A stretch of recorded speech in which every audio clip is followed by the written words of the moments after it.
talk about grips. Almost like a judo grip, you can get a collar and a sleeve.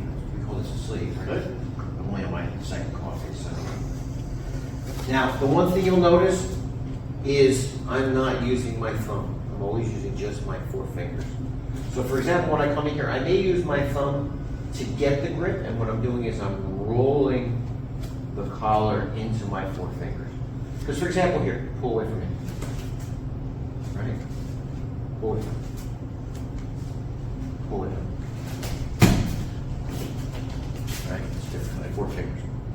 This is one of the things that people will teach you, which is that really, it's really not even the 4 fingers. I talk about, like, for example, on God we have this thing, right? In Praying Mantis you have this, right?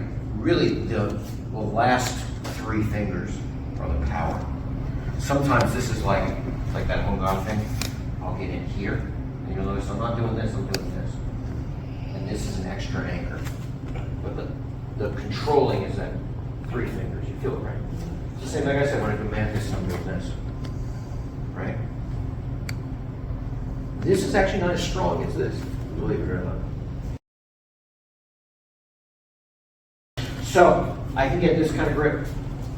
When we reach into the collar, same thing. The thumb is not strong, so I never want to do something like this. I always want to do something like this. Right? So I can have this grip, I can have this grip, which is, we call these doors or gates in Shuai Jiao. So I can have 1 on each gate, I can have 2 on 1 gate, right? Or I can have 1 and 1 here, but left leg forward. Right? So now when I do this, he puts his hands down so you can see it, but we should never drill like this because then you get used to fighting with your hands down. So exactly, you have your hands up, whenever your hands up, and you can get grip. You try to get grip, right? So the basic of wrestling comes down to I'm either pulling you or pushing you, right? Now, you never want to get pulled so that your head comes past your hips. You never want to get pushed so your head is back behind your hips. So when he's pulling me, people have a tendency to do this to fight. But remember, if I pull too far back and he switches from a pull to a push, then I'm off. So this is, in Tai Chi they talk about this a lot, which is your head, your shoulders, and your hips being elevated so it's one line. So he can push me, he can pull me, he can push me, he can pull me, and I'm trying to keep my head up, my shoulders up, and my hips up in one line. Because as soon as I do this, and if I ever do this, then I'm falling over in the shower.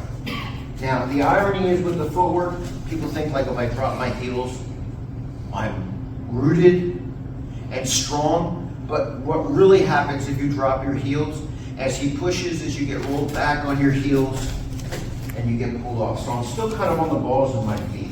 So when he pushes me, I don't have my heels down. And actually, those of you that have done traditional Kung Fu with me know, it's not really the ball of the foot, it's a little behind the ball of the foot that we're on.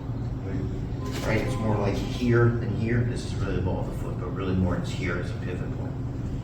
So, at the very beginning, we're going to start with just what he was doing. Push me, pull me, pull me, pull me, push me, right? And try not to get too off balance by doing that.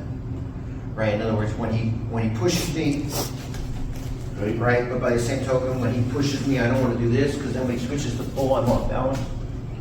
All right? So, this is what we're going to do, push and pull for like a minute or two, and then we'll add the footwork, and then we'll talk about the up balancing. This right now is just push and pull, and it's just gripping, and also here, getting used to gripping. Also, when we do striking, and I talk about it without the gloves, a lot of schools teach this, we teach this. Thumb on top. So, you could be left side forward, you could be right side forward, right? Traditionally, a lot of Chinese martial arts were right side forward. I tell people like we're not living in China during the the Qin Dynasty, we're living in New York City, right? And we're living in the United States, and we're living in an era where there's a lot of boxing, a lot of kickboxing, a lot of MMA stuff. So it's just generally better in life, in my experience, to have the left leg forward, because you're going to be dealing with a lot of strikers that are going to be left side forward, and you want to be working with those kind of people as opposed to when you do striking and you're forward, right? We go forward like this and we go back like this. We shuffle. We don't constantly change our feet. even though this is the way you walk down the street.